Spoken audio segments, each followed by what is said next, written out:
Hello students, thermal physics के नए lecture में आ जाइए। देखिए, पिछले लेक्चर में हमने रेफ्रिजरेटर और उसके कोफिशिएंट ऑफ परफॉर्मेंस की वैल्यू को कैलकुलेट किया था। ठीक है, रेफ्रिजरेटर का कॉन्सेप्ट देखा था, जिसमें क्या था, वर्किंग सब्सटेंस पर हम खुद वर्क करके एक कोल्ड बॉडी से हीट निकालेंगे और उसे एक हॉट बॉडी को ट्रांसफर करेंगे। ठीक है, ये काम करेंगे जैसे रेफ्रिजरेटर आपका करता है। ठीक है, ये इसीलिए नाम इसका रेफ्रिजरेटर पड़ा है, यहीं से उसका कॉन्सेप्ट आता है। ठीक है, और उसमें क्या होता है, कोफिशिएंट ऑफ परफॉर्मेंस कैलकुलेट किया जाता है, जस्ट अपोजिट है किसके, इफिशियंसी के।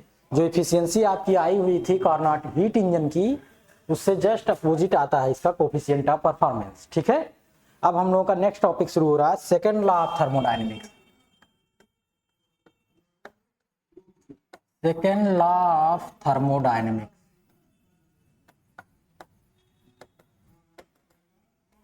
जिसमें अलग अलग साइंटिस्ट और रिसर्चर के अपने अपने स्टेटमेंट्स हैं और सभी एक ही चीज बताते हैं, अलग अलग तरीके से लिखे गए हैं। ठीक है, देखिए क्या है, पहले समझ लेते हैं इसको हम लोग।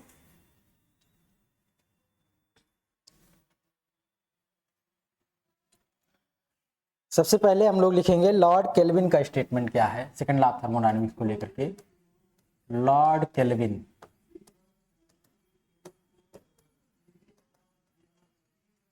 जिन्होंने टेम्परेचर का कॉन्सेप्ट दिया है, इन्हीं के नाम पर स्टैंडर्ड टेम्परेचर की यूनिट रखी जाती है। ठीक है, इतना केल्विन। लॉर्ड केल्विन ने क्या कहा, देखो,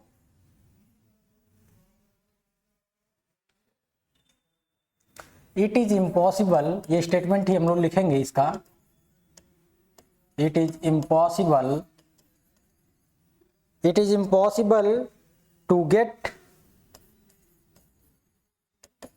a continuous supply of work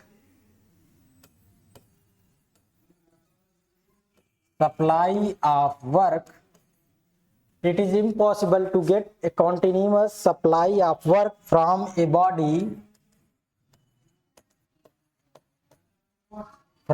body by cooling it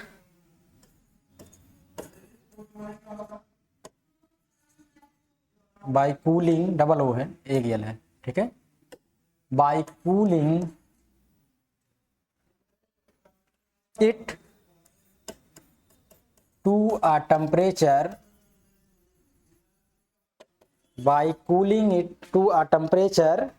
lower than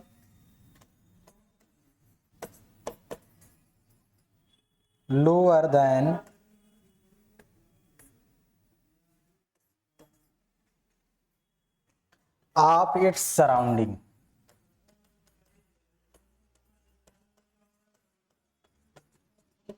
देखिए, जो फर्स्ट लॉ था वो हीट अगर किसी सिस्टम को अगर हम दें तो वो कितना अमाउंट ऑफ वर्क करेगा और कितना उसकी इंटरनल एनर्जी में इंक्रीमेंट होगा उसके बारे में। ठीक है, सेकेंड लॉ क्या कहता है, सेकेंड लॉ सीधे सीधे कहता है कि कोई परफेक्ट या आइडियल इंजन, जो हीट इंजन है, उसको परफॉर्म नहीं किया जा सकता या बनाया नहीं जा सकता practically.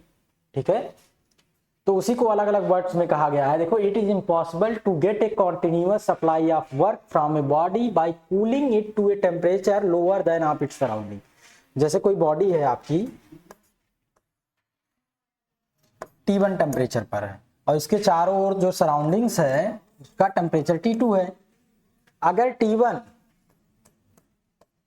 Is greater than T2 है तो क्या होगा, यहां से हीट सप्लाई होगी सराउंडिंग्स में। ठीक है, हायर टेम्परेचर से लोअर टेम्परेचर की तरफ हीट मूव करेगी, लेकिन कब तक मूव करेगी, जब ये दोनों आपस में बराबर हो जाएंगे तभी तक। ठीक है, एग्जैक्ट बराबर हो जाएंगे। इसके बाद अगर ये टेम्परेचर और डाउन हो गया है किसी तरीके से या इसके बराबर हो गया है, तब अब हीट की सप्लाई जो है यहां से नहीं होगी। ठीक है, जब तक इस पर कोई एक्सटर्नल वर्क ना करें हम लोग। ठीक है, तो वही बात कही जा रही, it is impossible to get a continuous supply of work from a body by cooling it to a temperature lower than of its surroundings. ठीक है, अगर सराउंडिंग से कम टेम्परेचर पर कोई बॉडी रखी हो, ऐसे मान लो, तो वहां से कोई हीट ट्रांसफर नहीं होगी। ठीक है, सराउंडिंग्स में या किसी भी वर्क के लिए हम वहां से हीट नहीं पाएंगे ट्रांसफर होते हुए जब तक हम उस पर कोई एक्सटर्नल वर्क ना करें। ठीक है, ये हो गया। अब अगला स्टेटमेंट जो है वो प्लांक का है।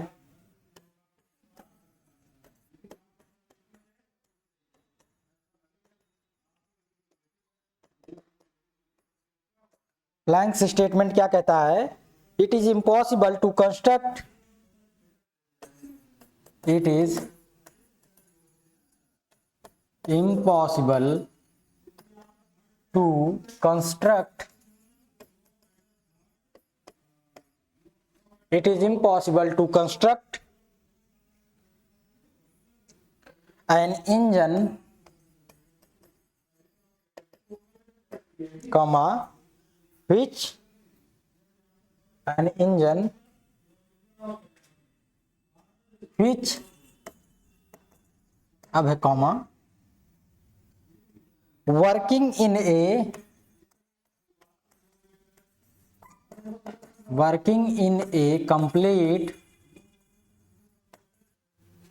complete cycle, comma, will produce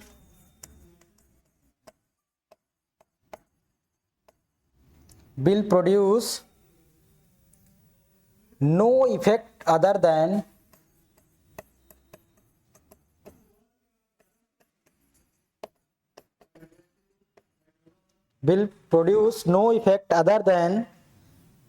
the raising of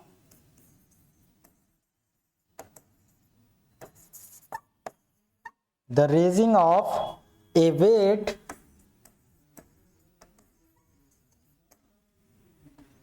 and the cooling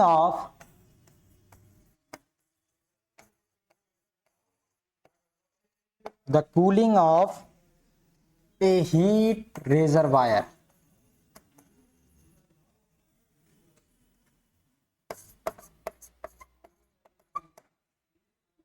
reservoir एक तरीके का कोई सराउंडिंग सब्सटेंस है। ठीक है, जो रेजरवायर वर्ड इस्तेमाल किया गया है कोई सराउंडिंग सब्सटेंस है। ठीक है, तो ये कह रहे हैं it is impossible to construct an engine which working in a complete cycle will produce no effect other than the raising of a weight and the cooling of a heat reservoir.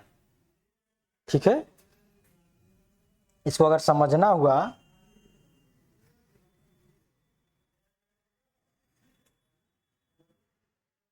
तो अगर इसको हम लोग जो लिखा गया देखो बहुत ही टेढ़े वर्ड्स में लिखा गया है। ठीक है, क्योंकि ये स्टेटमेंट है उसको बहुत ही कंसाइज वे में और बहुत ही कॉम्प्लेक्स वे में लिखा गया है।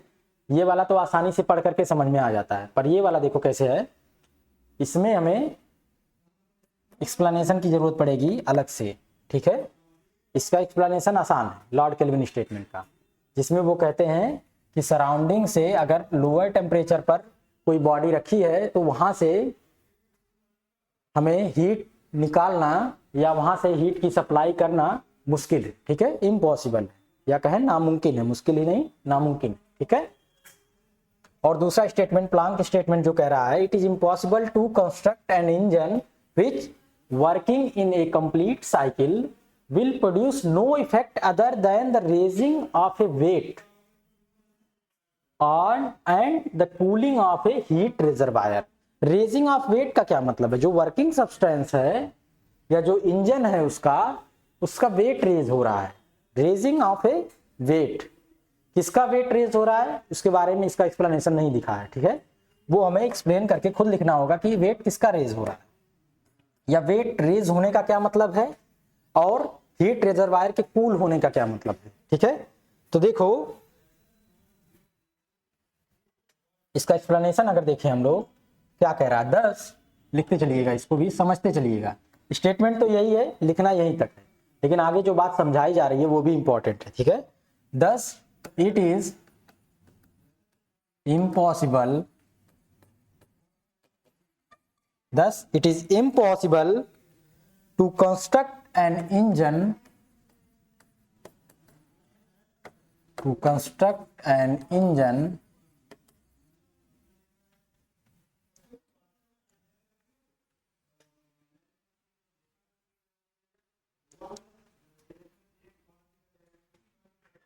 to construct an engine which working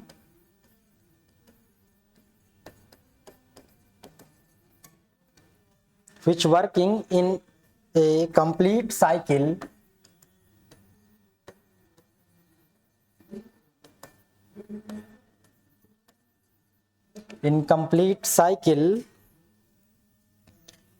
comma will produce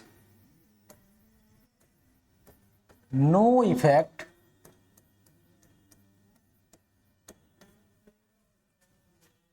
other than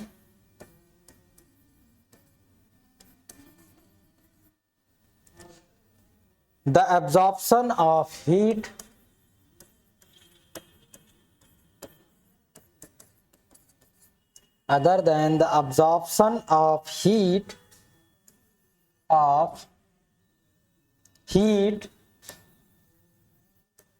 from a reservoir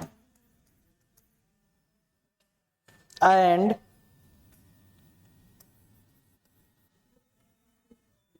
its conversion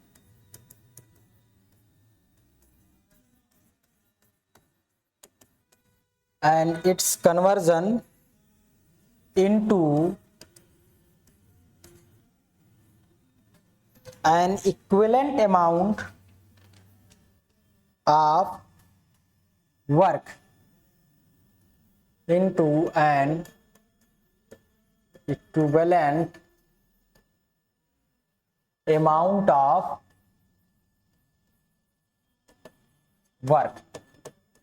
कहने का मतलब ये है कि जैसे कोई आपका हीट इंजन है, वो क्या करता है, एक सोर्स है, वहां से हीट लेता है, कुछ वर्क करता है और सिंक को हीट ट्रांसफर कर देता है, ठीक है, यही होना चाहिए। लेकिन उन्होंने ये बता दिया कि ये इम्पॉसिबल है। To construct an engine which working in a complete cycle will produce no effect other than the absorption of heat from a reservoir and its conversion into equivalent amount of work, यानी इसके अलावा भी कुछ effect होंगे, ठीक है, केवल इतना ही नहीं होगा। कोई भी इंजन इस तरह से नहीं बनाया जा सकता जो यही काम केवल करे, इतना ही, यानी परफेक्ट इंजन नहीं हो सकता, वो इसके अलावा भी एनर्जी यूज करेगा, ठीक है, इसके अलावा भी कुछ ना कुछ इफेक्ट देगा, ठीक है। इट इज इम्पॉसिबल और नो इफेक्ट, दो वर्ड्स हैं, एक साथ दो निगेटिव वर्ड्स इस्तेमाल हुए हैं, उनको समझना जरूरी है। It is impossible to construct an engine, ऐसा इंजन बनाना बहुत ही या कहें असंभव है, which working in a complete cycle, जो एक कंप्लीट साइकिल में वर्क कर रहा हो और क्या करे, विल प्रोड्यूस नो इफेक्ट, और कोई प्रभाव ना डाले, other than the absorption of, यानी इन दोनों काम के अलावा कोई काम और ना करे, तीसरा, यानी उससे जो एनर्जी जो हम लोग दे रहे हैं वो किसी और जगह खर्च ना हो, वो पूरी की पूरी यहीं पर खर्च हो जाए, कि वो यहां पर देखो, रेजिंग ऑफ ए वेट, इसका मतलब हीट वो ले रहा है, and cooling of A reservoir, यानी जो रेजिंग ऑफ वेट का मतलब है वर्क कर रहा है, कूलिंग ऑफ रिजर्वायर का मतलब है कि वो हीट ले रहा है किसी रिजर्वायर से। अगर किसी भी बॉडी से आप हीट लेंगे तो उसको कूल करेंगे ना, तभी तो हीट वहां से अगर ट्रांसफर हो रही है तो वो क्या होगा, बॉडी जो है वो धीरे धीरे कूल होती चली जाएगी। तो देखो वही चीज है कि केवल इतना ही हो पाना असंभव है, ठीक है, इम्पॉसिबल। इसके अलावा भी कुछ चीजें होंगी, क्या होंगी, जैसे बॉडी जो है वह इंजन जो है वो सराउंडिंग्स में कुछ हीट खर्च करेगा, डिसिपेटिव जो आपके इफेक्ट्स होंगे जिसकी वजह से एनर्जी लॉस होगी, वो सब कुछ वहां पर होगा, केवल इतना ही हो पाना असंभव है, ठीक है। यही बात कही जा रही है प्लांक स्टेटमेंट में, इस छोटे से स्टेटमेंट, ठीक है। अब देखिए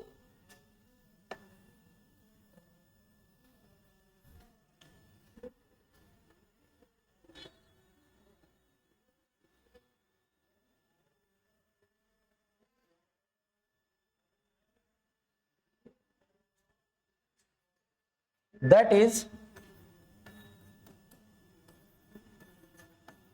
perpetual motion, यानी कॉन्टिन्यूअस, perpetual का मतलब लगातार, continuous motion of the second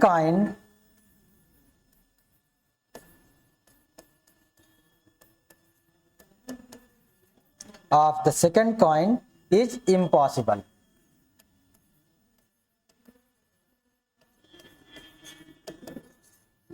यानी बॉडी लगातार काम करती रहे, यह असंभव है, ठीक है, कोई भी engine. The engine must reject a part of the heat absorb to sink at lower temperature. The engine must reject a part of heat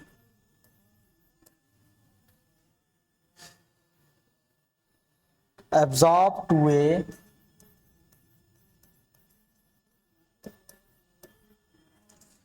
sink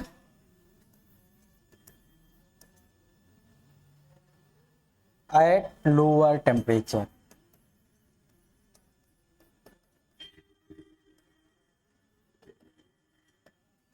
ठीक है, देखो यहां पर जो इंजन है आपका, ये तो आपका रेफ्रिजरेटर हो गया। सेकंड वाले पे चले आए, पिछला वाला जो आपका कार्नोट साइकिल थी या कार्नोट इंजन था, उसके बारे में आ जाए।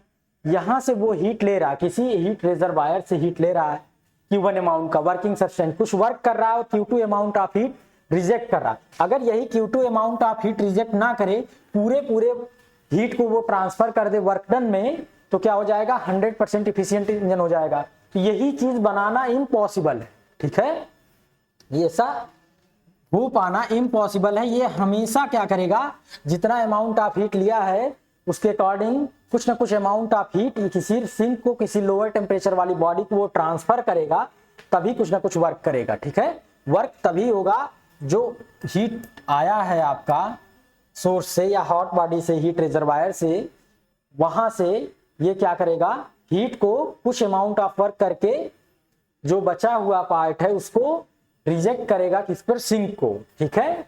यानी परपेचुअल मोशन जो है, यानी कहें लगातार हीट वहां से लेता रहे और वर्क में कन्वर्ट करता रहे, ऐसा इम्पॉसिबल है। वो कुछ अमाउंट ऑफ हीट लेगा, उसके बाद कुछ वर्क करके कुछ रिजेक्ट करेगा, फिर से दूसरा अमाउंट ऑफ हीट लेगा, ठीक है, ये होगा perpetual motion of the second kind. यानी जो हीट है लगातार ट्रांसफर होती रहे वहां पर और वो वर्क करता रहे, ऐसा इम्पॉसिबल है, ठीक है, ये बात कही जा रही है। घुमा घुमा के थोड़ा सा टेढ़े तरीके से लिखा गया है, ठीक है। अब इन दोनों का मिला जुला एक आता है केल्विन प्लांक स्टेटमेंट, जो इन दोनों को जोड़ता है। अच्छा, जरूरत क्यों पड़ी इनकी, कहां से राइज हुआ, अभी उसको भी समझेंगे। सेकेंड लॉ ऑफ थर्मोडायनेमिक,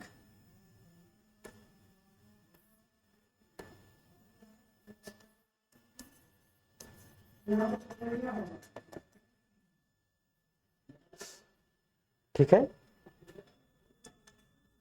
ये क्या कहता है, it is impossible,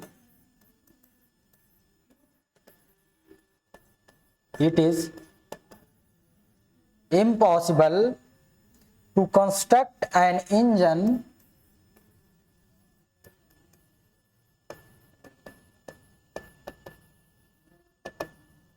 it is impossible to construct an engine which, operating in a complete cycle, which are operating in a complete cycle has the sole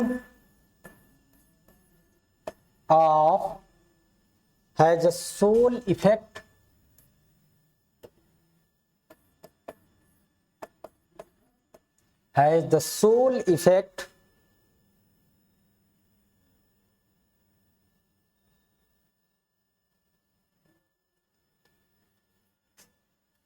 of extract has the sole effect of extract या extracting है, has the sole effect of extracting heat from a reservoir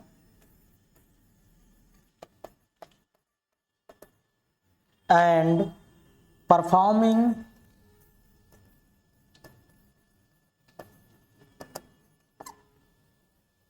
an equivalent amount of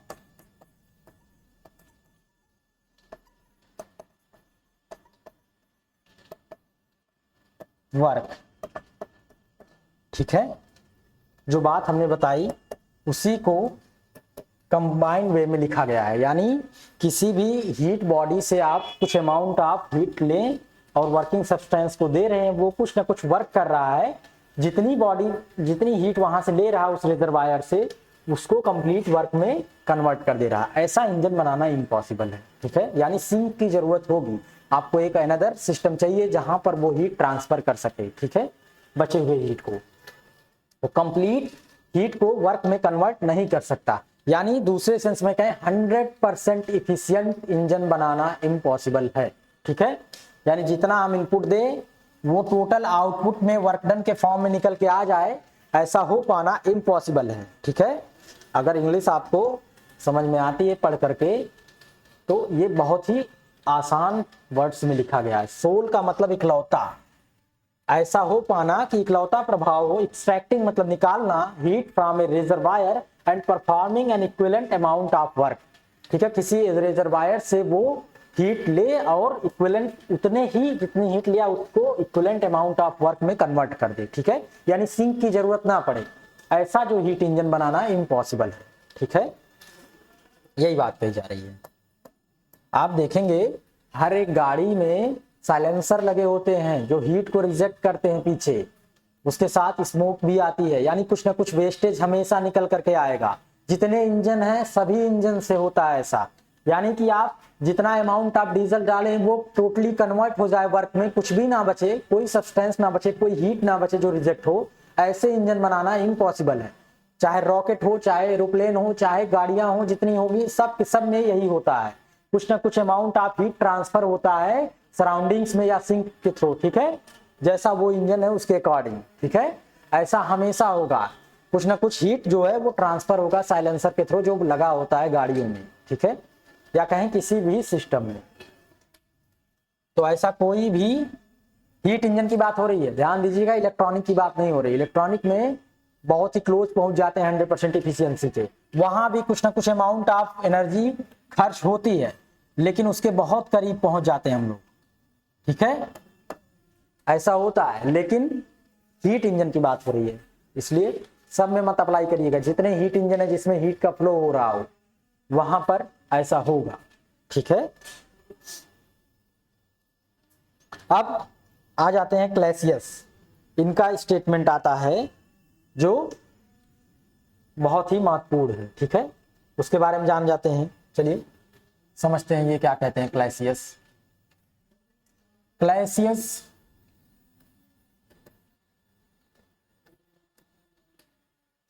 spelling ठीक है,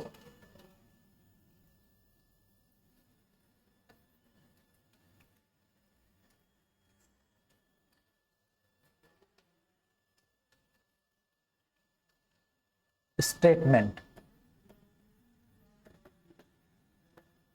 ठीक है। क्लैसियस का statement क्या है इसके बारे में जान लेते हैं, आइए।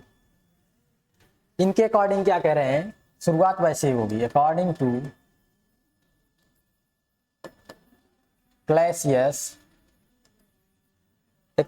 क्लैसियस, इट इज इम्पॉसिबल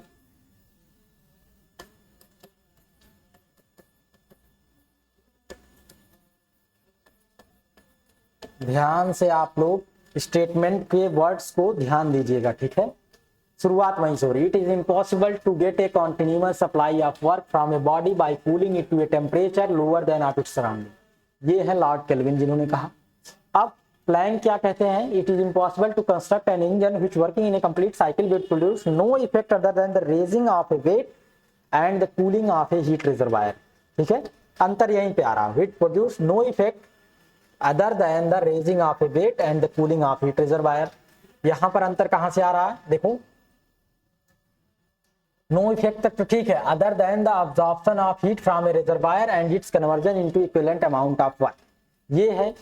ठीक है, और केल्विन जो कह रहे हैं वो क्या कह रहे हैं, वो भी वहीं तक आ रहे हैं फिर हैज द सोल इफेक्ट, यानी इकलौता इफेक्ट हो, ऐसा हो पाना असंभव है। ठीक है, इन दोनों का जो कंबाइंड स्टेटमेंट मिल करके आता है। तो शुरुआत वैसे ही हो रही है, आखिर में कुछ वर्ड्स की हेरा फेरी की जा रही है, मतलब एक ही निकल के आ रहा है उनका। ठीक है, ये बात ध्यान रखिएगा। पर स्टेटमेंट है, अगर मतलब एक ही निकल के आ रहा है, इसका ये मतलब नहीं है कि हम लोग वही लिख दें, कुछ भी लिख दें इनमें से। यानी पूछे अगर केल्विन के बारे में तो प्लैंक का लिख दें, या प्लैंक का पूछे तो केल्विन का लिख दें, या केल्विन प्लैंक का पूछे तो कुछ और इसी बीच में लिख दें। तो ठीक है, ये आप उल्टा सीधा नहीं करेंगे, जो है उसके स्टेटमेंट को आपको एक बार थोड़ा सा याद भी करना होगा, मेमोराइज करना होगा कि क्या बात कही जा रही थी। ठीक है, ये ऐसी चीज है जिसको समझना तो है ही, मेमोराइज भी करना है उनके स्टेटमेंट को। ठीक है, अब आ जाते हैं according to Clausius it is impossible for a self acting machine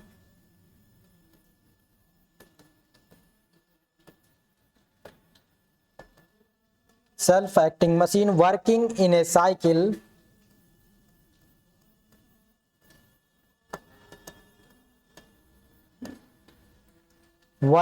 a cycle process या साइक्लिक प्रोसेस। साइक्लिक प्रोसेस का मतलब कुछ ना कुछ हीट ले करके, कुछ अमाउंट वगैरह करके, जो वर्किंग सिस्टम से जो इंजन है फिर से अगेन उसी पोजीशन पर पहुंच जाए। ठीक है, तो वही बात है। सेल्फ एक्टिंग मशीन मतलब खुद ब खुद काम करे। In a cycle process unaided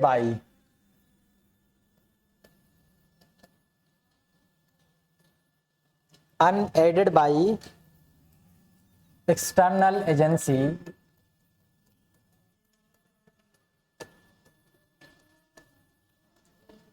According to Clausius, it is impossible for a self-acting machine working in a cyclic process unaided by external agency, comma, to transfer heat from a body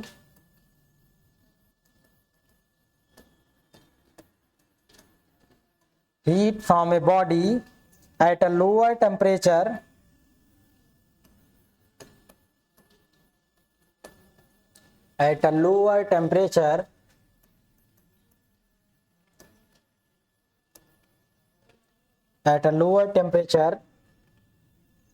to a body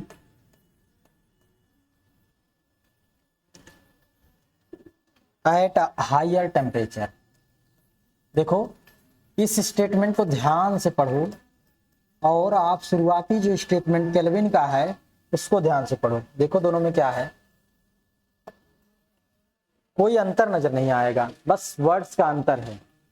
वही बात कह करके दोहरा करके दूसरे words में अपना नाम इन्होंने भी जोड़ लिया है। लॉर्ड केल्विन ने कहा, it is impossible to get a continuous supply of work from a body by cooling it to a temperature lower than its surrounding.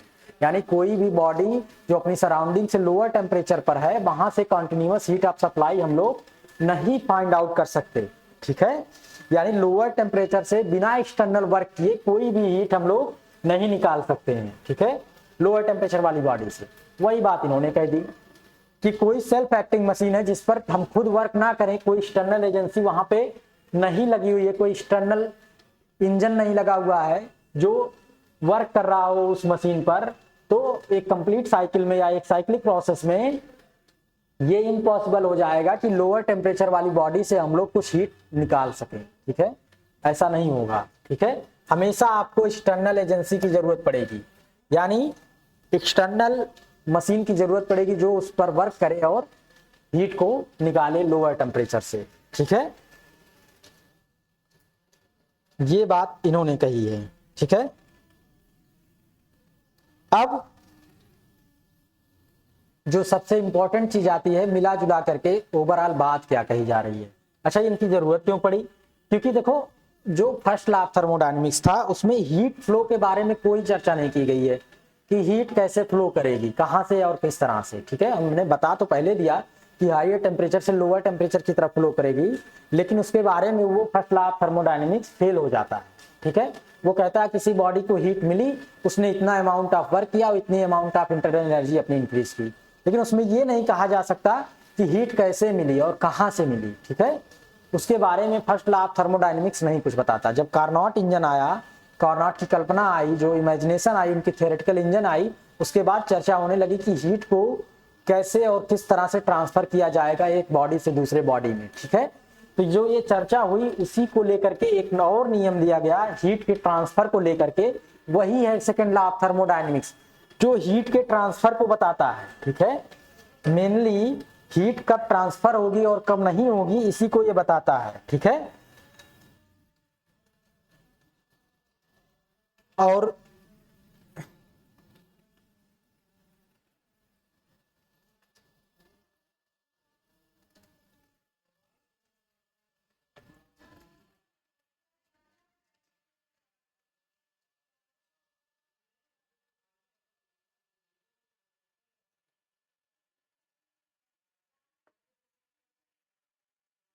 ठीक है, अब आ जाते हैं इसके कंबाइंड स्टेटमेंट को, लिखते हैं in other words,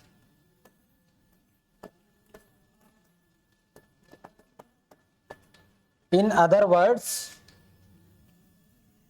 it may be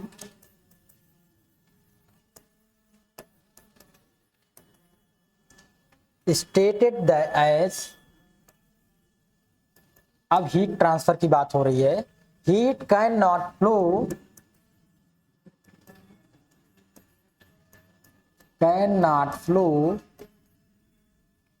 heat cannot flow of itself, यानी खुद ब खुद या स्वयं, from a colder body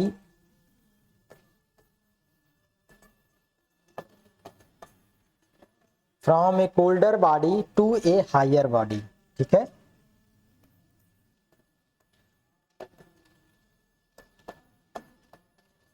यानी हीट कोल्डर बॉडी से हायर टेम्परेचर वाली बॉडी पर टू ए हायर बॉडी, या हीटर बॉडी कहें यार, टू ए हायर क्या होता है, ऊंचाई नहीं है, हॉटर बॉडी, ठीक है, गर्म बॉडी, ठीक है, ई है यहाँ पर। ऐसा असंभव है कि कोल्डर बॉडी से हॉटर बॉडी की तरफ हीट ट्रांसफर हो, यानी हमेशा हीट जो ट्रांसफर होगी वो हॉटर बॉडी से कोल्डर बॉडी की तरफ होगी, ठीक है। ये स्टेटमेंट जो है ट्रू होता है रेफ्रिजरेटर के लिए, ठीक है। यानी रेफ्रिजरेटर में या रेफ्रिजरेटर बनाने के लिए हमें एक्सटर्नल एजेंसी की जरूरत पड़ेगी, जो इलेक्ट्रिसिटी है, जो वर्क करती है कुछ और हीट को ट्रांसफर करती है कोल्ड बॉडी से हॉट बॉडी में, यानी उस रेफ्रिजरेटर के अंदर से हीट को निकाल करके सराउंडिंग्स में भेज देती है और रेफ्रिजरेटर के टेम्परेचर को वो ठंडा करती है, ठीक है, ये काम होता है।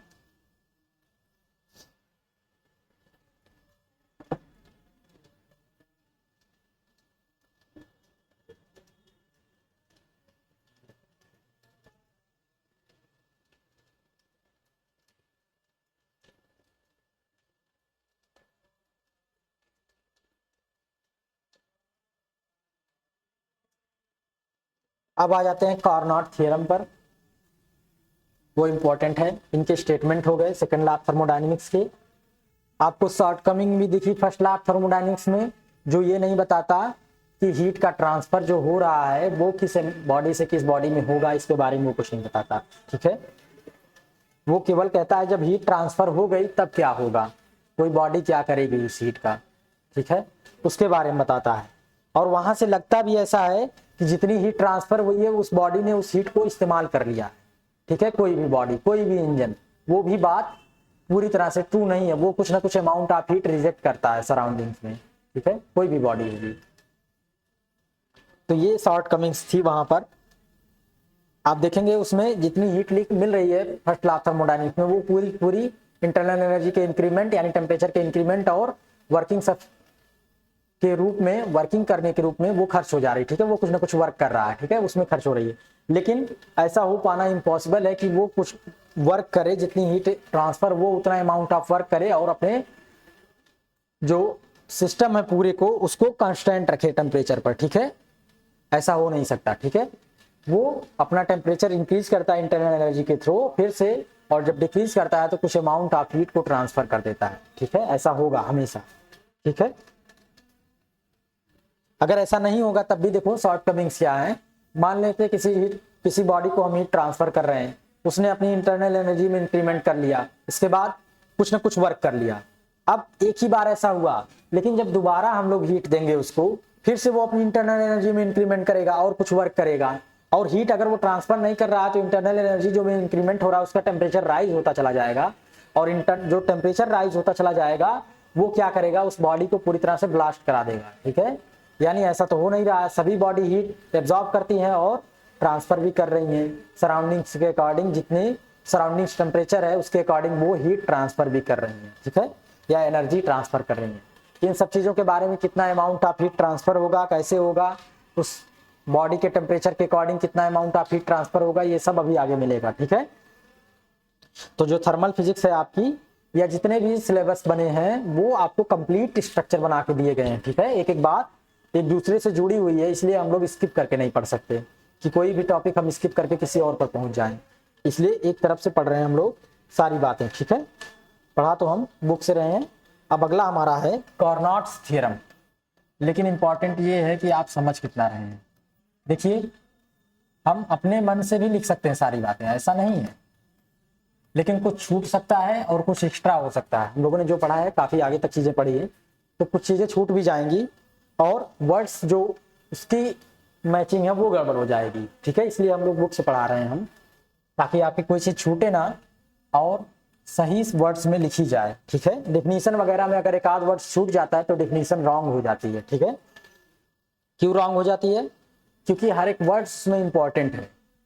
जैसे आप पीछे डेफिनेशन जो लिखी गई है इसी में देखिए, कोई वर्ड्स आप अगर छोड़ देंगे जो बात कही जा रही है, मान लीजिए सिंपल कंप्लीट साइकिल वर्ड छोड़ दिया, it is impossible to construct an engine which operating, ठीक है, which is operating, complete cycle को छोड़ दें, है sole effect of which is operating to absorb heat, या कहें जो आपका ऑपरेट कर रहा है has the sole effect of extracting heat from a reservoir and performing an equivalent amount of work. अगर कंप्लीट साइकिल छूट गया तो क्या होगा कि जो आपका वर्किंग सब्सटेंस है उसके बारे में ये नहीं कहा जा रहा है कि वो अपनी ओरिजिनल पोजीशन में पहुंच जाएगा या जहां से वो स्टार्ट किया था। ठीक है, तो उसका शेप और साइज जो है वो अलग हो जाएगा, प्रेशर और वॉल्यूम और टेम्परेचर कुछ और हो जाएगा। ठीक है, तो अगर ऐसा हो जाएगा तब तो बहुत मुश्किल आएगी। कोई भी इंजन जो वर्क करता है वो आपका कोशिश करता है एक कंप्लीट साइकिल में उसी पोजीशन में पहुंचने का जिस पोजीशन में वो शुरुआत में था। ठीक है, तो इसी तरह से अगर जितने वर्ड्स हैं वो इंपॉर्टेंट होते हैं, कुछ चीजें हेर फेर अगल बगल की जा सकती है, पर इंपॉर्टेंट वर्ड्स अगर छूट गए तो गड़बड़ हो जाएगा। ठीक है, कार्नोट्स थ्योरम देखिए क्या कहे जा रहे हैं कार्नोट्स थ्योरम के बारे में। From the second law of thermodynamics, from the second law के अकॉर्डिंग जो हमने बात बताई थी 100% इफिशियंट इंजन की, वो आ रही है यहाँ पे। ठीक है, from the second law of thermodynamics,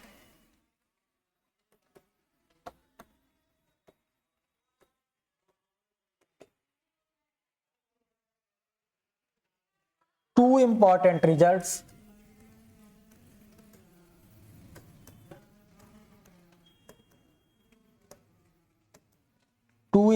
results are derived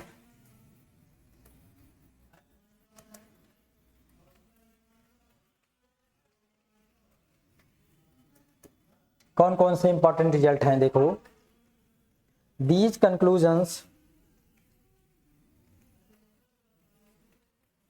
सबसे पहला क्या है, no engine can be more efficient than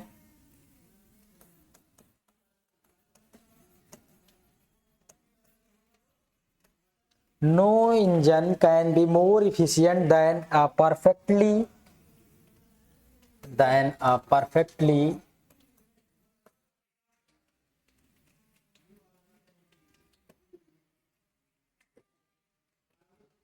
perfectly reversible engine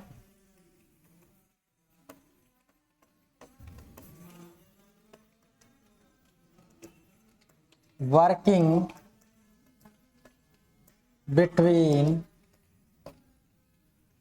between the same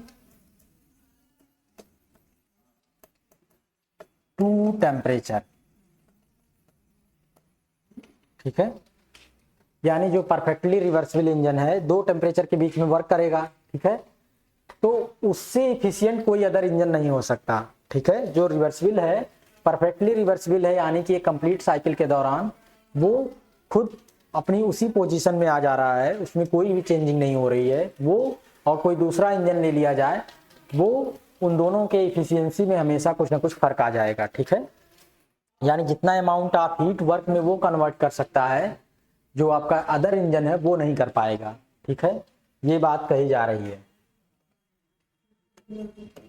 क्यों कही जा रही है? क्योंकि सेकेंड लॉ ऑफ थर्मोडायनेमिक्स में आपने देखा जो अमाउंट ऑफ हीट है वो जरूर ट्रांसफर हो जा रही है। ठीक है, कुछ ना कुछ। सेकेंड में देखिए क्या कह रहा है, the efficiency of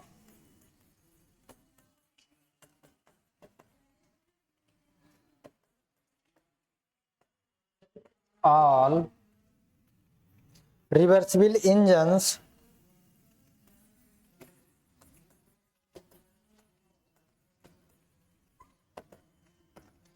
working between the same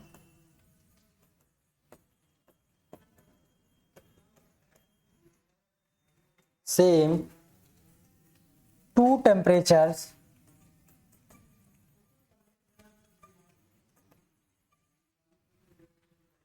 is the same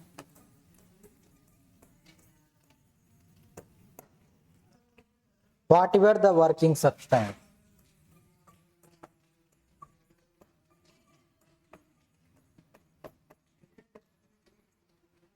working substance आप कुछ भी रखिए, जो इफिशियंसी है सभी रिवर्सिबल इंजन की सेम आएगी, क्योंकि इफिशियंसी में देखो क्या है टर्म, वो टेम्परेचर है सोर्स और सिंक का। ठीक है, ये इंक्लूड होता है। इफिशियंसी जो निकाल के आती है, हमने देखा था इफिशियंसी का जो स्ट्रक्चर बन के आया था निकल करके वो कुछ इस तरह से आया है। ठीक है, कार्नोट इंजन के लिए या रिवर्सिबल इंजन के लिए। ठीक है, ये निकल के आया। इसमें वर्किंग सब्सटेंस क्या है उससे कोई मतलब ही नहीं है। ठीक है, यानी कुछ भी वर्किंग सब्सटेंस हो, अगर वो आपका रिवर्सिबल इंजन है तो इफिशियंसी सबकी बराबर आएगी। ठीक है, और वो अगर सेम टेम्परेचर के बीच में वर्क कर रहा है T1 T2 के बीच में। ठीक है, वर्किंग सब्सटेंस से कोई लेना देना नहीं, मतलब जो काम कर रहा है उससे कोई लेना देना नहीं है। जो सब्सटेंस जो आपका निकल के आएगी इफिशियंसी, जो अमाउंट ऑफ वर्क निकल के आएगा यहां से वो सेम आएगा। ठीक है, ये बात कही जा रही है।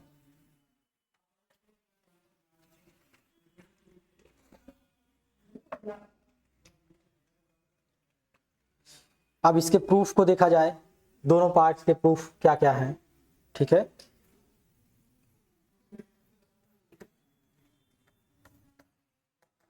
जो स्टेटमेंट कहे जा रहे हैं उसके प्रूफ को भी देखा जाए। पहले फर्स्ट पार्ट को प्रूफ करते हैं।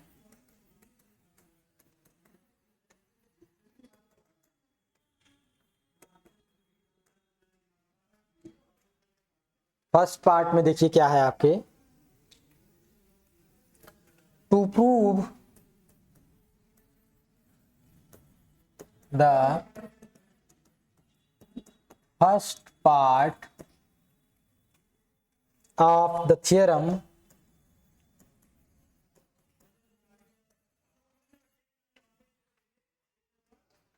we consider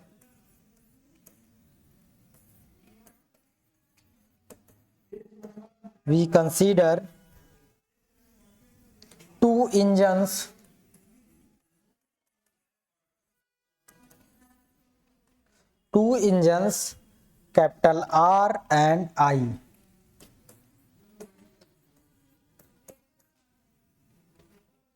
working between two temperatures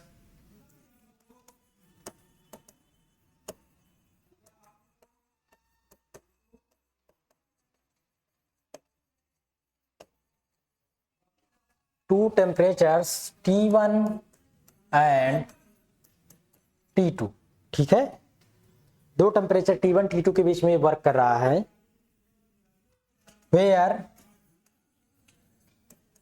T1 is greater than T2, ठीक है, फिगर में दिखाया गया एज शोन इन फिगर।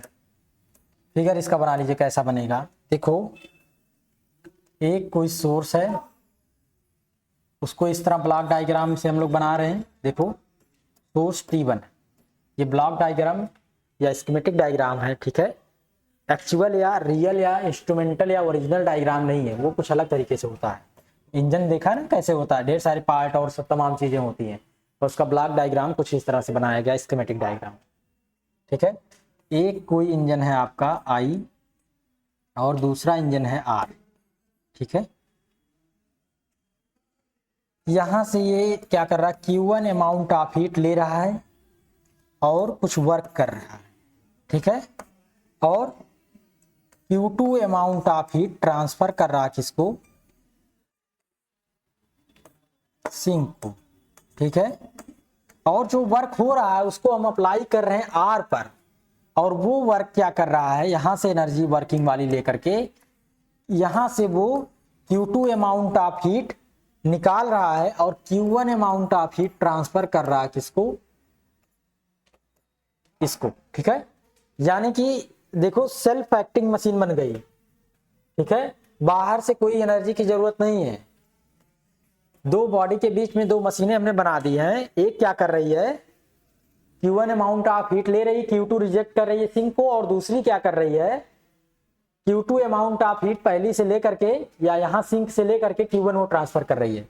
यानी इन दोनों में हीट का अमाउंट बराबर बना हुआ है, ठीक है, लगातार ये वर्क होता रहेगा। ये वर्क जो हुआ है वो अप्लाई हम लोग कर रहे हैं किस पे, इस पे, ठीक है। पहले वाले के थ्रू जो वर्क हुआ है वो पहली वाली मशीन दूसरे पर काम कर रही है, ठीक है, और उतना ही अमाउंट ऑफ हीट दे रही है, फिर पहली वाली मशीन उतना अमाउंट लेकर के फिर से काम कर रही है दूसरे पर, ये लगातार चलता चल रहा है, ठीक है। ये साइक्लिक प्रोसेस जो है वो ऑन है, ठीक है। ऐसा केवल थियरी में ही हो सकता है, ठीक है, तो वही चीज हो रही है।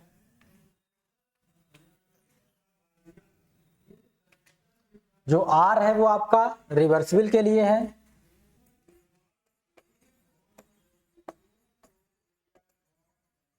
और I जो है ये इररिवर्सिबल है,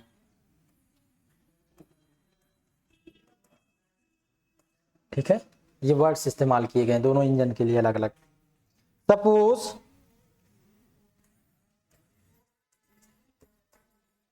सपोज कह रहा है I is more efficient than R,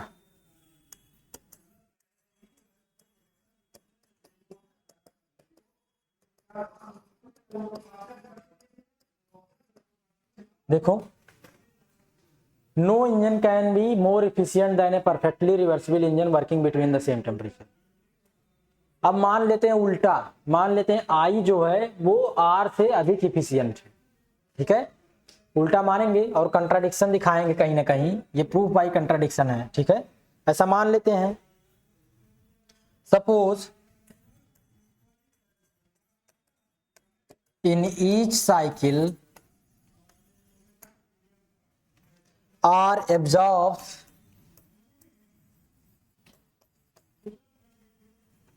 the quantity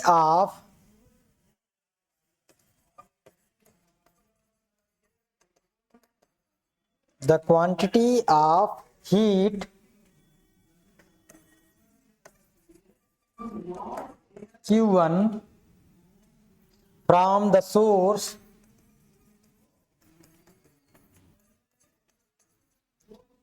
source at T1 and reject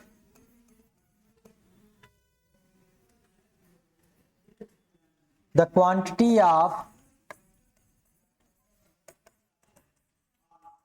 heat Q2 to the sink at T2। ठीक है, जो बनाया हमने देखो उल्टा बनाया है, R रिवर्सिबल है इसलिए ऐसा हो सकता है। ठीक है, R को उल्टा ऑपरेट कर दिया, Q1 अमाउंट ऑफ हीट ले रहा है, Q2 रिजेक्ट कर रहा है।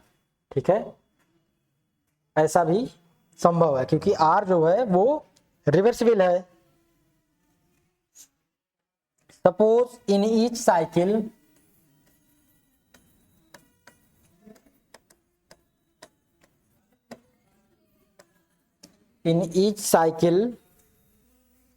I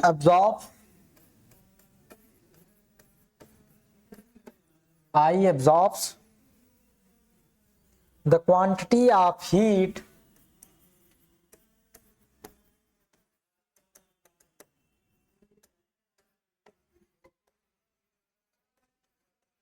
Q1 dash from the source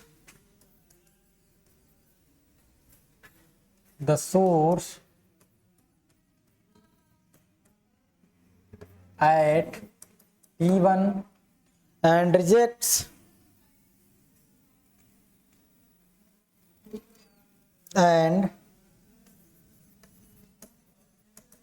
कहें या gives up the quantity of heat Q2 dash to the sink at T2। ठीक है, डैश नहीं है यहाँ पर।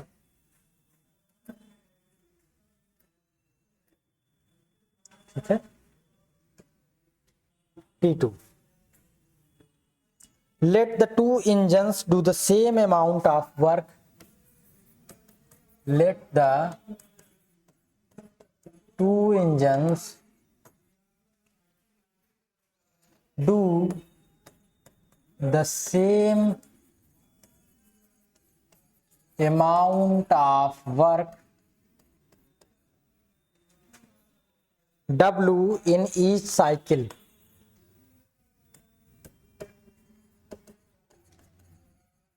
ठीक है, ऐसा मान लेते हैं जो वर्क हो रहा है वो सेम है। ठीक है, अकॉर्डिंग टू एजम्पशन हमने क्या ली है कि R जो है, I जो है R से अधिक इफिशियंट है। तो I की इफिशियंसी क्या है, Q1 डैश अमाउंट ले रहा है और Q2 डैश रिजेक्ट कर रहा है। ये बड़ी होनी चाहिए Q1 minus Q2 upon Q2, यानी R की इफिशियंसी जो आएगी उससे I की इफिशियंसी जो है वो अधिक होनी चाहिए। ठीक है, यही हमारी एजम्पशंस थी। ठीक है, दोनों में अमाउंट ऑफ वर्क जो है वो सेम हो रहा है, तो W by Q2 dash is greater than W by Q2।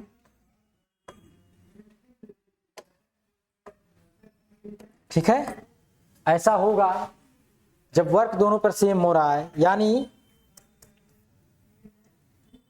देखो Q2 is greater than Q2 dash. ठीक है, ऐसा होना चाहिए। एक मिनट, ये यार Q1 होता है, देखो गलती कर दी हमने, ये Q1 ही है। ठीक है,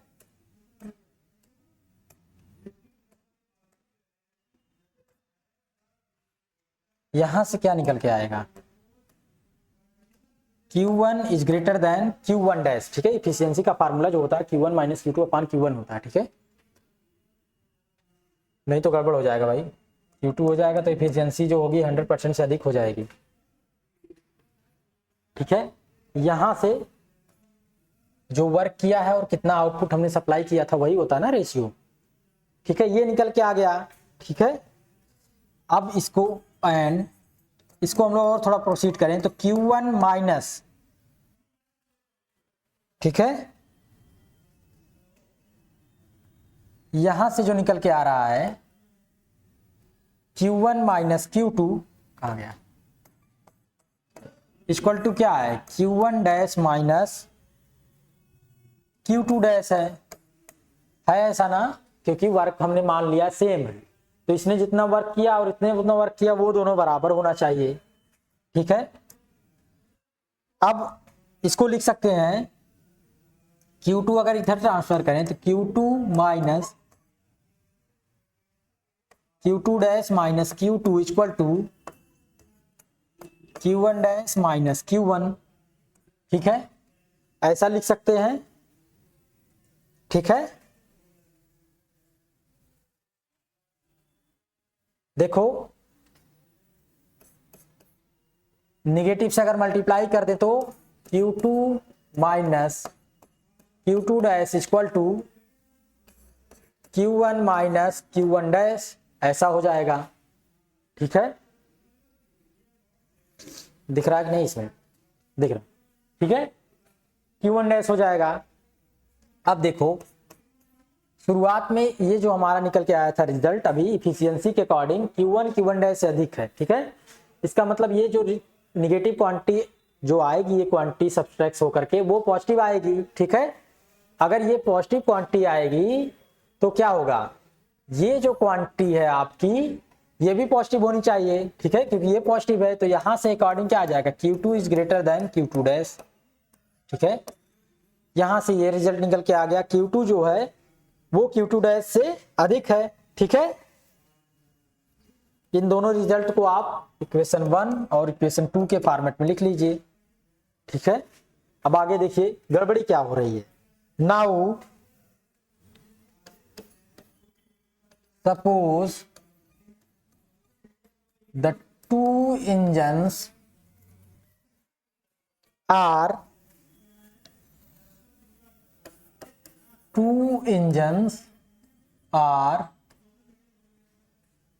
कपुल टुगेदर। अब उनको एक साथ हम लोग कर दे तो क्या हो, जो ये वाला फिगर अब, ठीक है, एक साथ उनको एक्ट करा दें, अब क्या हो।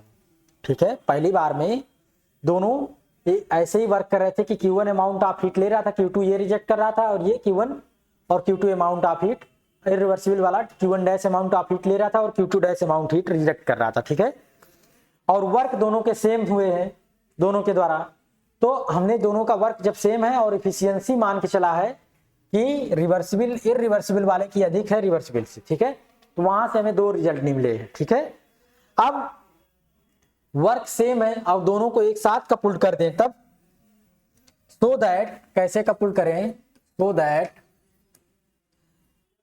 I drives are backwards and, यानी इसको अपोजिट डायरेक्शन में ऑन हो जाए। ठीक है, जो I वर्क कर रहा है वही वर्क ट्रांसफर कर दिया जाए, किस पर काम कर रहा है, R पर I, और इस तरह से कर रहा है कि इसको बैकवर्ड डायरेक्शन में, जिस तरह से बनाया गया अभी अभी। ठीक है, ये वाला फिगर ऐसे हो जाए तो क्या होगा, and suppose they use the same source and sink, the same source and sink, ये दोनों जो है सेम सोर्स और सिंक को यूज कर रहे हैं। ठीक है, द कॉम्बिनेशन फॉर्म्स, जो ये कॉम्बिनेशन बनेगा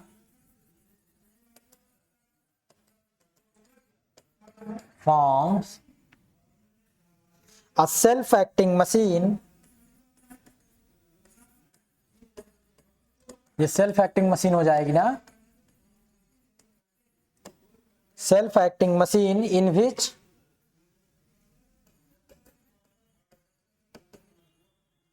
I supplies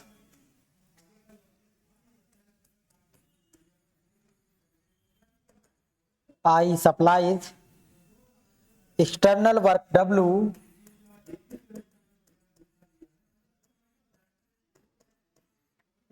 एंड आर क्या करेगा, and R absorbs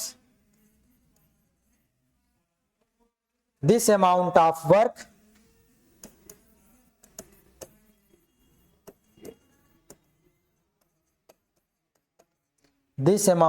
work in reverse cycle.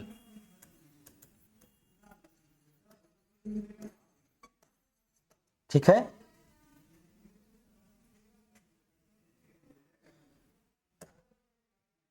I in its cycle absorbs heat Q1 dash and reject heat Q2 dash. ठीक है, और R क्या कर रहा है,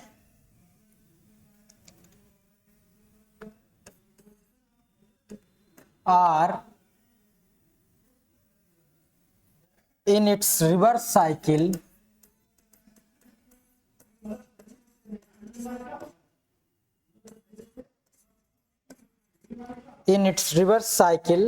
absorbs heat Q2 from sink and देखो absorbs heat Q1 dash from source,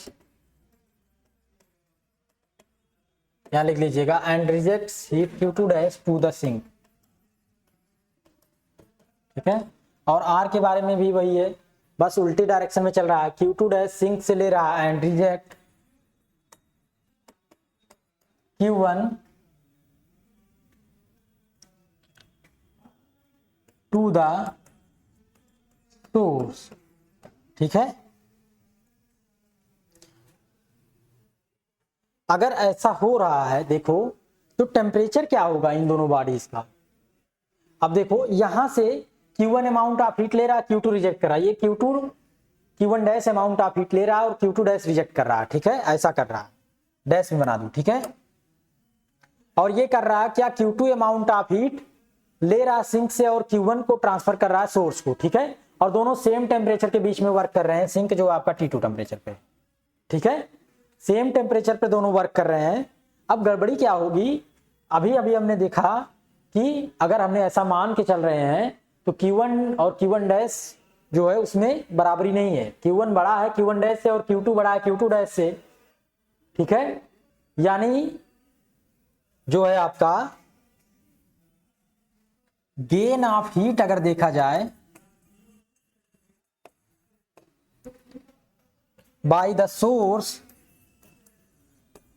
जो source होगा वो अधिक गेन करेगा हीट का। ठीक है, क्योंकि Q1 डैश निकाला जा रहा है और Q1 ट्रांसफर किया जा रहा है, तो देखा जाए Q1 तो बड़ा है और निकालने वाला क्या है Q1 डैश, तो Q1 माइनस Q1 डैश अगर हम लोग कर रहे हैं तो कुछ पॉजिटिव क्वांटिटी आएगी, यानी इसके सोर्स के हीट में जो है वो चेंजिंग आ रही है, यानी उसका हीट जो है उसका टेम्परेचर जो है वो बढ़ रहा है। ठीक है, at T1 equal to gain of heat by the source at T1, इतना अमाउंट ऑफ हीट वो T1 टेम्परेचर पर एब्जॉर्ब कर रहा है, उसका अमाउंट बढ़ रहा है, और लॉस हो रहा है किसमें, loss of heat at by the sink at T2। ठीक है, वो कितना लॉस हो रहा है Q2 माइनस Q2 डैश। यहां पर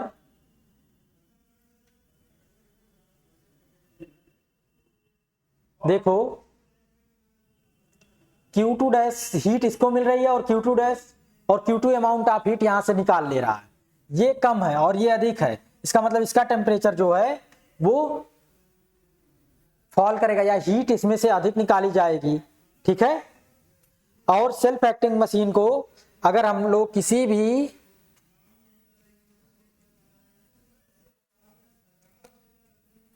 किसी भी सेल्फ एक्टिंग मशीन को इस तरह से अगर बना देंगे तो देखो ये वाला टेम्परेचर लगातार राइज होता जाएगा और ये वाला लो होता चला जाएगा, ठीक है, ऐसा हो जाएगा ना।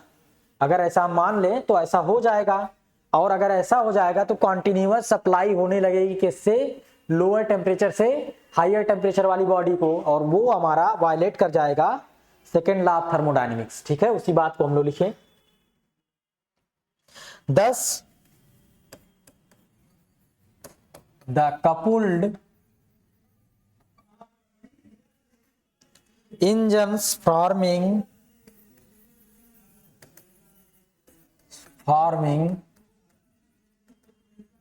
a self-acting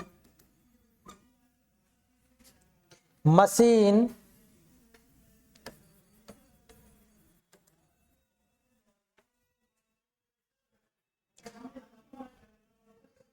which transfer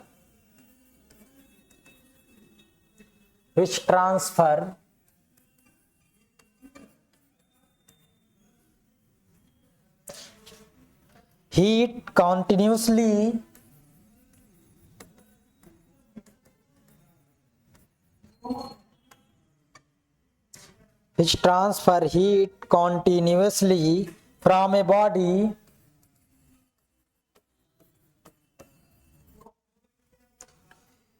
at a low temperature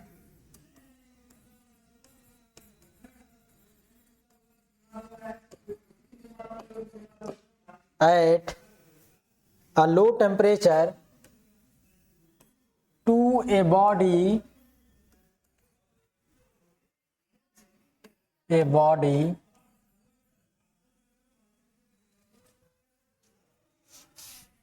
at a higher temperature,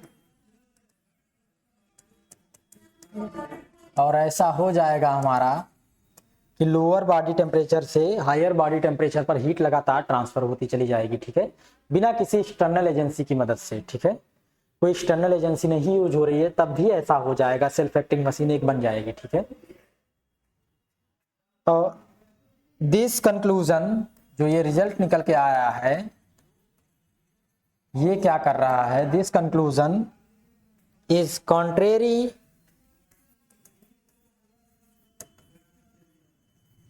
to the second law of thermodynamics,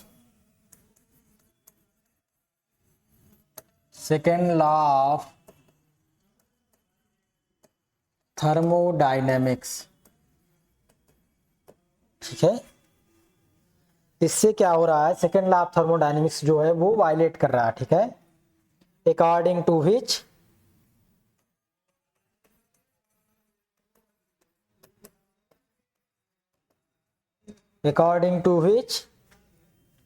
in a cyclic process,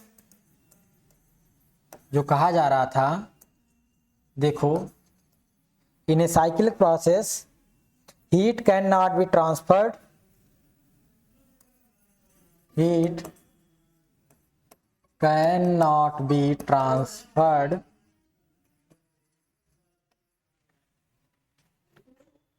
क्लैसियस statement जो था वही है, ठीक है, heat can not be transfer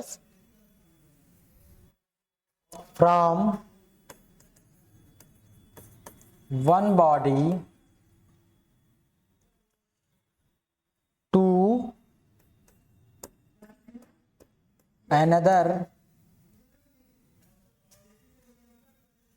at a higher temperature, यानी lower temperature से higher temperature पर कोई बॉडी है अगर, तो लोअर से हायर पर हीट का ट्रांसफर नहीं होगा किसी भी सेल्फ एक्टिंग मशीन के थ्रू, ठीक है, by a self acting machine, ठीक है, ये जो लॉ है वो वायलेट कर जाएगा, ठीक है, और ऐसा प्रैक्टिकली पॉसिबल भी नहीं था, ठीक है, ये भी बात है, तभी तो वो लॉ बनाया गया, ठीक है। इसका मतलब जो हमारी एजम्पशन है वो रॉन्ग है, hence our assumption is wrong,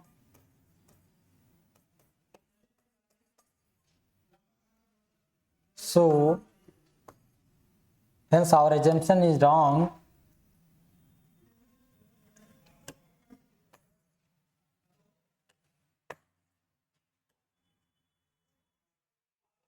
Is wrong. So the reversible engine must be more efficient than any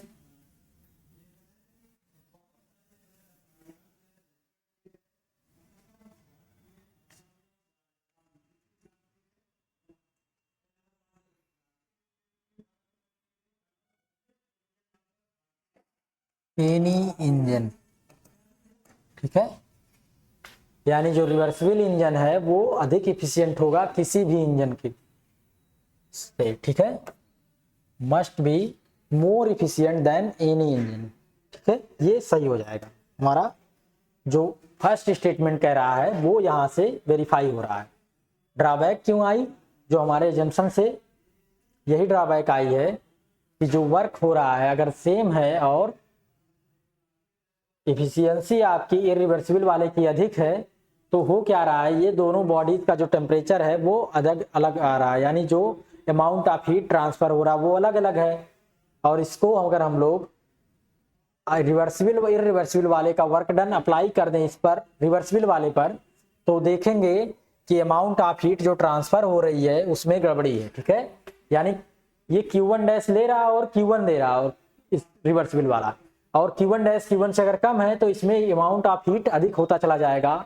और Q2 डैश सिंक को दे रहा है और ये Q2 दे रहा है सिंक रिवर्सिबल वाले को, तो यहाँ पर इसका जो अमाउंट ऑफ हीट है वो कम होता चला जाएगा लगातार। ठीक है, और इस तरह से अगर सेल्फ एक्टिंग मशीन बन गई है तो वो क्या करेगी, Clausius statement of second law of thermodynamics को क्या करेगी, वायलेट कर जाएगी। ठीक है, तो उसको वायलेट कर जाएगी, इसका मतलब ऐसा पॉसिबल नहीं होगा। ठीक है, यानी कोई भी इंजन जो हमारी जंक्शन थी वो हमने जो ली थी कि कोई भी रिवर्स इंजन होगा वो रिवर्सिबल इंजन से अधिक इफिशियंट होगा, वो रॉन्ग है। ठीक है, यानी रिवर्सिबल इंजन जो है सभी इंजन से अधिक इफिशियंट होगा। ठीक है, अब सेकंड पार्ट को देखा जाए जो कहता है कि सभी रिवर्सिबल इंजन जो है वो सेम इफिशियंसी के होंगे। ये भी बहुत इजी है, ये छोटा सा ही है, बस इसको वर्ड्स में समझाना है। कैसे? The second part of the theorem, the second part of the theorem, the second part of the theorem may be proved by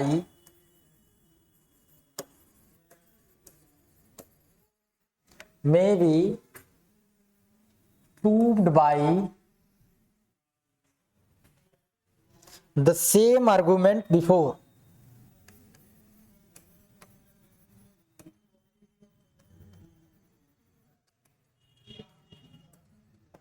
इसी तरह से जो पहले आर्गुमेंट किए गए थे ऐसे ही हम फिर कर लें। मान लेते हैं दोनों रिवर्सिबल हैं। ठीक है, दोनों रिवर्सिबल मान लें, इसको भी इसको भी। अब क्या होगा, अगर ये एक वाला रिवर्सिबल वाला कोई भी अधिक इफिशियंट है अगले से, तो वही जो आपकी इनकंसिस्टेंसी थी, जो आपकी निगेटिव रिजल्ट थी, वही फिर अराइज हो जाएंगी। ठीक है, यानी दोनों रिवर्सिबल इंजन एक ही सोर्स और सिंक के बीच में वर्क कर रहे हैं, और रिवर्सिबल वाला ये वाला Q1 dash Q2 dash amount of heat ले रहा है और Q2 डैश रिजेक्ट कर रहा है, Q2 डैश ले रहा है और Q1 डैश Q1 अमाउंट उसको रिजेक्ट कर रहा है। ठीक है, तो अगर ये अमाउंट में अंतर आएगा, दोनों सेम वर्क करेंगे, अगर सभी रिवर्सिबल इंजन एक ही जैसे हैं और एक अधिक इफिशियंट है दूसरा कम है, अगर सेम ही वर्क करेंगे तो क्या होगा, वही इनकंसिस्टेंसी जो है वो फिर से राइज हो जाएगी और फिर से वही बात होगी कि second law of thermodynamics violate कर जाएगा। यानी दोनों में से कोई भी अधिक इफिशियंट नहीं होना चाहिए। कोई भी दोनों में से अगर एक इफिशियंट ले लिया तो गड़बड़ी आ जाएगी। ठीक है, इसका मतलब क्या हुआ कि दोनों जो है वो बराबर होने चाहिए। ठीक है, उसी बात को लिखें।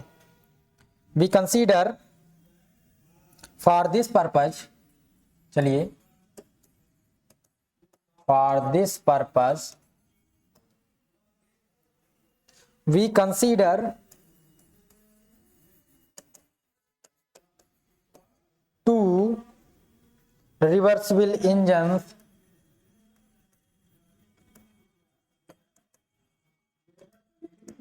R1 and R2 and assume R1 is more efficient than R2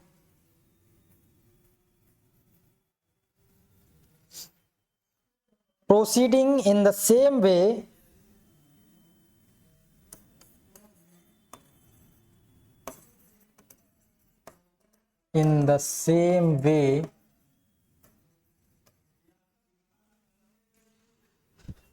we can show that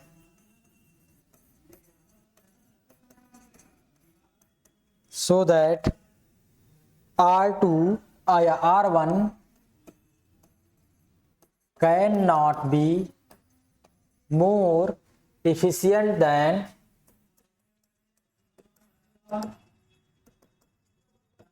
R2 if we assume R2 is more efficient than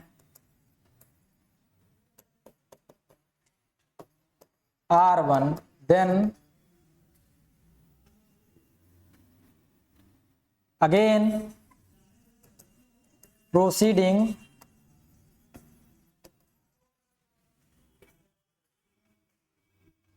in the same way we show that R2